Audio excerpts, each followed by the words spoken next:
Scandal, betrayal, heartbreak. These are the things we'll be discussing today on Relative Pitch.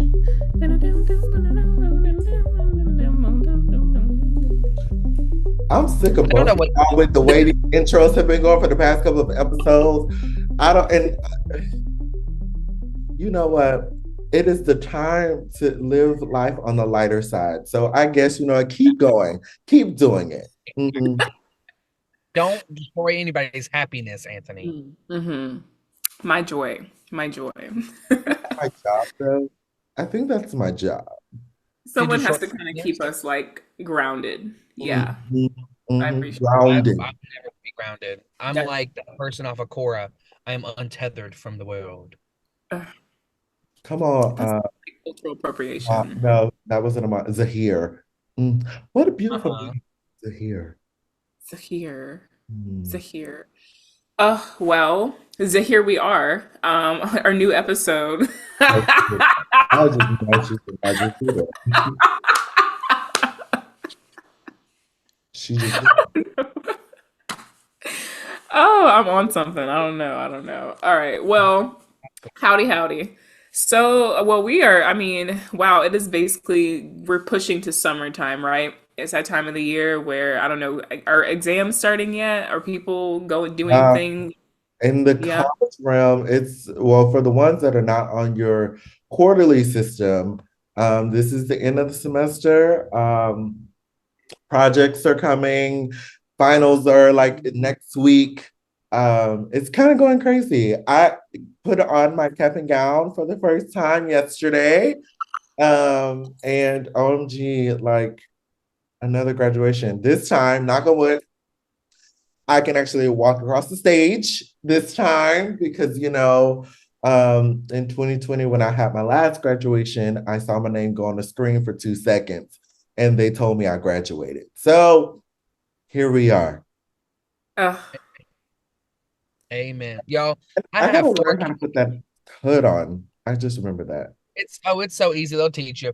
I have 4 countdown calendars on my phone. mm. One for the end of one institution, one for the end of another job, one for the end of Chattanooga, and one for the start of the cruise. Because Oop, baby, I'm counting down the days. not the days. Same. Listen, it's that time. That's one thing I will have to say. Me being East Coast girly and you like a semesterly girly, and now being on this quarter system, I hate it. Like at first I thought it was cute because I was like, oh, like I could just go all the way up until September because we don't start until the end of September. The end of September. But that means we go until the beginning of June. Right. Yeah. Of June. So that kind of sucks. 'Cause it's beautiful. It's a beautiful day outside. You can see the light pouring in. No one wants to be in class. I'm sorry. No one wants to be in class. Like, I don't. I don't right now. I want to be by the pool. I mean, it's raining here currently, but I want to be by the pool, right. drinking and conversating, conversing. Right. Yeah, but we're pushing through. We're almost there. So if you're in your exams right now, put your head down. The book, Get into it. get Get in. into And also to my college age students, also be very enjoy your time right now because, you know, it seems like it's a stressful time with finals and stuff, but like there are going to be way more stressful times in your life to come ahead. Oh, So still, yes, study and do all the things, but still enjoy yourself too. Enjoy yourself. Because like I remember when we had undergrad finals that we were stressing about, but we still had a good time while doing it. Like we were still, we're still being us. So don't feel like you have to kind of isolate yourself. Don't ever do anything in isolation because then it will only make it even worse. is I remember, I vividly remember this, as Anthony was saying, like make sure you're having a good time. Me and Lauren were getting ready for juries our freshman year in the spring semester. And it was like 12 o'clock and we still weren't tired. So we went to Walmart, got some brownie mix, made brownies, went and did a little cute practice session, got kicked out of the building by some policemen, and then came back, took a 30-minute nap, and went and did our juries. Yep, I remember that. And to make it even more fun, the next day I was supposed to, because I usually went home immediately. Like as soon as I could go home to Augusta, I, Same. I left. And so I was supposed to leave the next day after that, but the same thing happened that night. I could not go to sleep. And I was like, what would happen if I just like, it was like midnight. I was like, what would happen if I just like went home to Augusta right now? And someone was like, why not?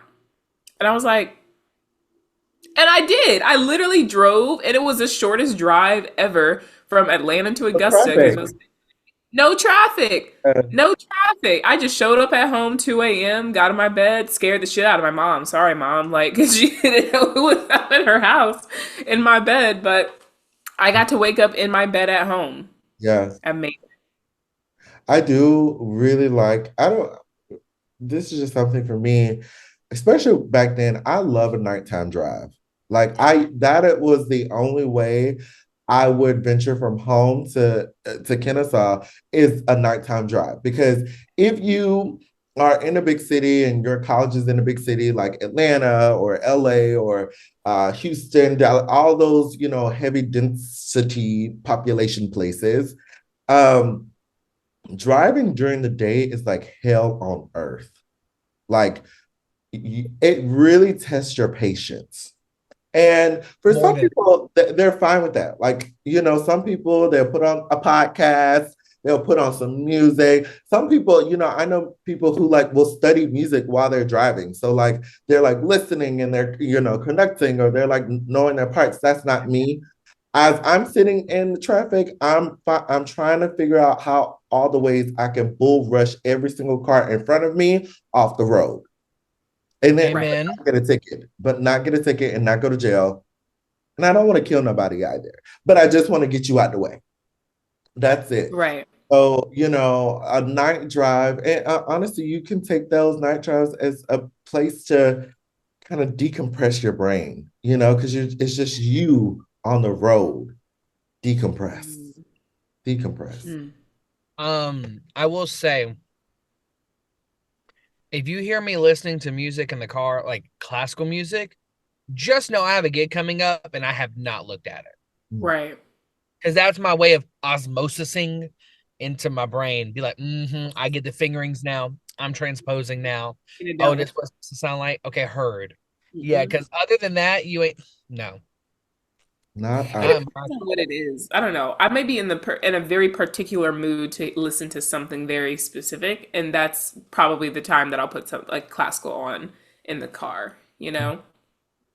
Other than that, Yeah, who I do knows? listen to band music. For me in music, I get into spurts. So like just yesterday, I just saw an ensemble and there's one of the band directors, his name was Elijah. And for some reason, Elijah's Rock, the spiritual Elijah Rock came into my head. And I was like, I gotta listen to the choral version of Elijah Rock. And I was bumping that all the way back home by Moses Hogan.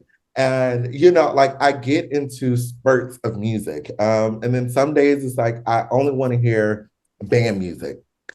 So I'm like putting up some Maslanka, I'm putting up some Bells for Stokowski, or some Entrada. Like it's everything. And then on Monday through the rest of the week, I'll listen to Cowboy Carter on repeat. Still, oh, I still, made Anthony do this. Lauren, yeah. rank your Beyonce albums. Ooh. Oh, I'm not doing that on here. I ain't Ah! starting. Rank it. Rank them. Nope, nope. She said We I'm got not. I, bigger fish look, to fry. everybody knows that I am a Beyonce fanatic. I will be glad to rank my albums. Okay, rank them. Okay. And this is my ranking. Let me look. I have to wait. Hold on, because y'all. You got to tell them. Um, this is my ranking. First of all, there is no bad Beyonce album. I Sure. love them all. I have actually been alive and of age when Beyonce has released every album. So I was there with her every album, including Destiny Child. But that's different. So my number one album is Renaissance. Renaissance for me was it just represented so much of me. R&B, dance, bounce, all of that type of music I just love, and it just was great. Always for me, my second is self-titled 2013. Like I truly remember the world stopped for me when she released an album with no promo, no nothing. That 2013 December, couple days before Christmas, here's an album and Yeah. all the visuals. I will just never forget that album. Never in the world forget that album. Then we go to hold on. Number three then will be B Day. Mm. I love B Day. B Mm. Day, no skips, beginning to end. I was Mm. also with her, like that was when she was young and I was young. That's my girl. Um, Y'all were Number four is Cowboy Carter. I really Mm. enjoy Cowboy Carter. So it's in my top four. Then we will go to Crazy in Love, Dangerously in Love, I mean, Dangerously in Love. Uh, Yeah. then we will go to um, I Am Sasha Fierce. No, four, I Am Sasha Fierce. For excuse me. Then I'm so Sasha Fierce. I'm a late bloomer to the Beyonce. I'm 2013 and after. Mine are Lemonade, What? Renaissance. What? Where was Lemonade on yours, Anthony? Whoop, Oh, Jesus. Oh, I knew I was whoop. forgetting one. I knew I was forgetting one. Lemonade would go actually before after B Day, before Crazy Dangerously in Love. Like, and let me explain this because some people see Lemonade as like Beyonce's pinnacle album. And for me, like, I don't know if it was the time that I was living in. Mhm. Um, I don't think myself and Lemonade were met. Normally, when Beyonce releases an album, it's like that's exactly what I'm going through right now. Like, and so we are kind of like conjoined. Me and Lemonade, we were like I like it, Yeah. but self-titled was this, with the visuals, Mm. with the storytelling. I love how she introduced storytelling within Lemonade, and I really respect that art. But for me, if I was going to just be listening, Right. yeah, Fair. Fair. So Michael. I love Lemonade. I love Lemonade. So Lemonade's number one, Renaissance is number two, self-titled, then Cowboy Carter. Mm. Jeez. All right, Lauren, we've all gone. Lauren, you could do me and just do 2013 and after.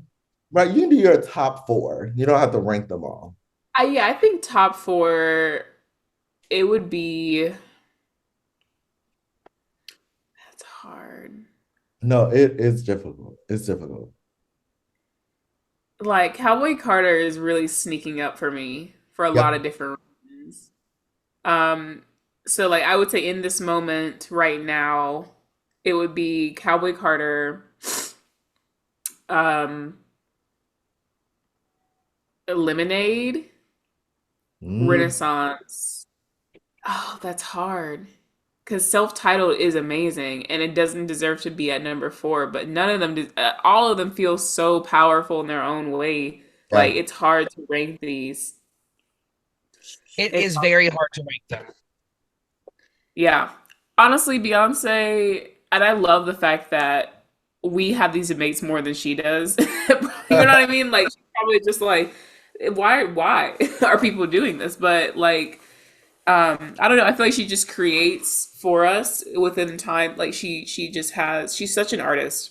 An I think artist. that's what I appreciate the most about her. She's just an artist, and it doesn't feel like any project she has next is trying to up the next one. Sometimes I do feel that way with like certain artists, especially like the young up and coming ones. They want to be like, ooh, boom, like this will show that like I grew. I feel like for her, it's not about that. It's about how she's feeling Moment. in that time, in that moment. And she gets a lot of criticism for like not doing it all. We've talked about this, and I feel like people. It's because people see her as something other than human. Actually, a lot of the time they see her not as a person herself, but like an entity, Yeah. which I mean, she is, it's Beyonce, right? Like it's Beyonce, like the idea of Beyonce, but she is also a person. Yeah. Um, so it's been interesting seeing all these debates happening.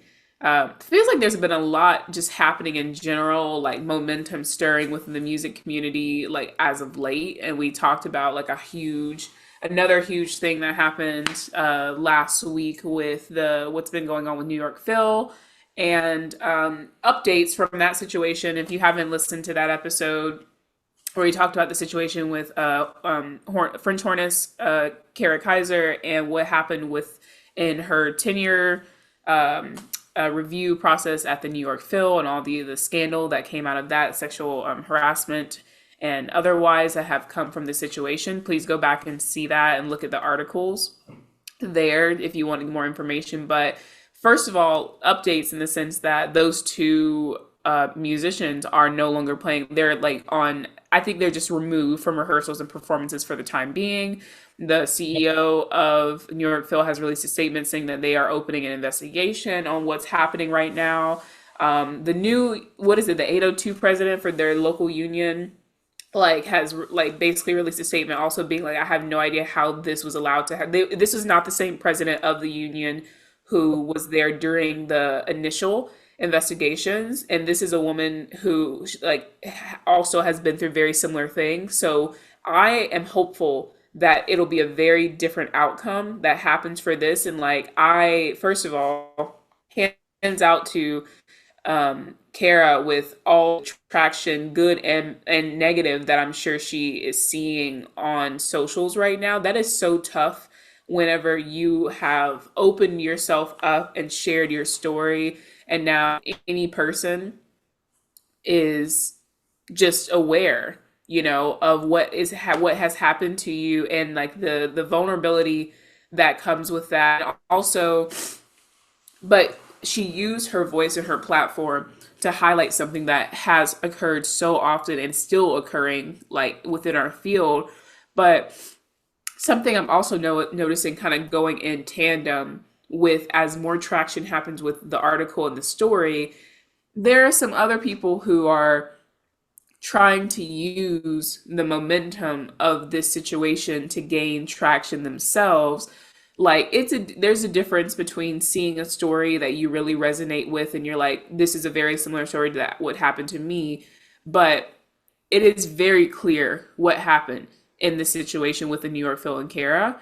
And some people are trying to use this as a way to justify their own actions that happened during time periods of their life where they're saying, oh, it was this, but in reality, it was actually something else. This is something that happens all the time. Anytime there's a big story where there's like a huge case that happens, a lot of people try to jump on that for good and for bad. The good is that we're hearing more stories about certain groups and people and things that are being brought to the surface that we absolutely need to know about. On the other hand, there are people who are trying to mislabel their own situations in order to align with what's going on here, and that is not the same thing. There's so many, that's what it's so weird, there's so much gray area within these kinds of conversations, and sometimes it's really hard to like understand when someone starts, especially when you start using buzzwords and really, like stalking, harassment, allegation. Like, there are certain things people know as soon as they use it on social media. People are like, "Oh, this happened." So, what I would say within this is to be mindful of first how you are speaking to your situation and relativity to someone else's, because we know, and it's a currently ongoing situation what's happening with New York Phil. And so for anyone to try to align themselves, or align their own perspective or view or like situation experience with what's happening there, you know what that means. You know how people will see that. They're going to see it at the same level. And if you do that, with a situation that is not nearly at the same level as that, it can cause a lot of misinformation to start spreading, a lot of confusion to start spreading, and also it takes away from what the point actually is, which is my biggest issue with it. We need to have a concentrated effort on what's happening right now with New York Phil, because what's going to happen there is going to affect what we're going to see everywhere else in the field on this matter. So if you're trying to dilute it by trying to leech onto what's happening when it is nowhere near actually what this case actually was, you're taking like that attention away from something that really really needs it, and people who've been waiting over a decade to get justice for something that was completely out of their control. You know what I mean? And so it's really hard when there are situations like this and everyone wants to like jump on and get their justice, and but you have to understand all the layers of nuance and understand how you, with one word on social media, and by saying I feel like this is exactly what happened to me, how that can affect other people and other people's lives. And just be aware, just be aware. Mhm. Yeah, I think um, sometimes, sometimes some people w- they will just latch on. And Yeah. what is really kind of just a terrible thing is that you're latching on to trauma, to something Right. that's bad. Um, and of course, you're doing it because maybe you do, maybe you think that it is of the same accord, but it's actually not. And I'm not talking about the people that actually have, gone through these situations. Like, no, you are exactly why it is good to speak your story, Right. because you are you're giving it some momentum for others to also speak their stories, especially when it is something bad. But no matter what, there is always going to be some people who, unfortunately, like in my head, I just don't know why. Like whenever we're having like a social movement or something like that, and we're always trying to gain the good publicity, but then there'll be somebody in that community who does something just crazy. Right. But unfortunately, the way society works is, upsie, I told you, they're really not doing this for the right thing, or I told you they were lying, and blah blah blah. Um, and it's like, oh, and that's just what our society is. Like, society is always looking to disprove a momentum or a movement or anything like that. So I am always like, let's not give the naysayers any type of venom to take away. Right. Exactly. So that's why, like, for me, when I'm thinking about something, even sometimes, like, I don't agree with some things, but I'm not going to take away from the Mm. momentum that is going for such a really good cause, or a cause in general. Now, I could say that I have um, a different, I guess, relationship with whatever the situation is, but that's my situation. But I'm not about to be like, well, I personally felt this way and I don't agree, da da da da. That's not helping anybody at Mm. any moment. So I think it'd be very dangerous to do that. Mm. Yeah. I don't know. I just like there's some moments in life where I just ask, like, why can't we be good people? Mm. Where along the process did you go through all this school and life experiences and just decided not to just be good people?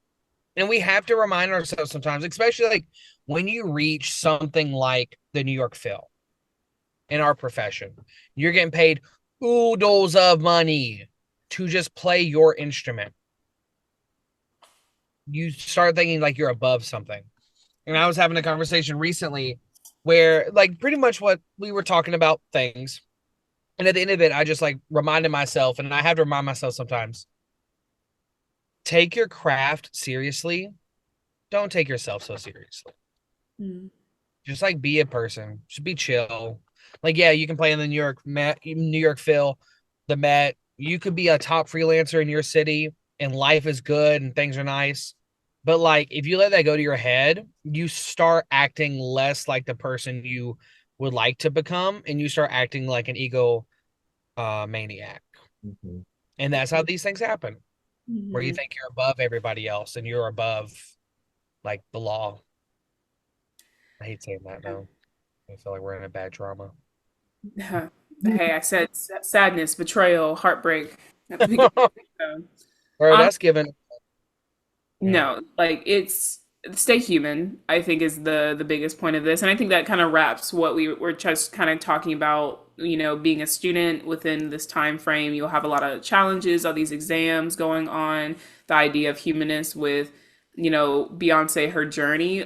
A lot of this is just stay human. Like center humanity, center who your own humanity, other people's humanity. When you're pissed at the end of the day and you're like someone's driving, you never know what people are going through. It's really hard in those moments to want to see from someone else's perspective, but just take a moment, breathe, push it out, and just think, is this really the worst thing ever? Is it the end of the world? World life goes on, move on in terms of like, those smaller things. And you are someone who unfortunately step big in the britches, and you have not been connected to your humanity long enough to understand how your own actions affect other people.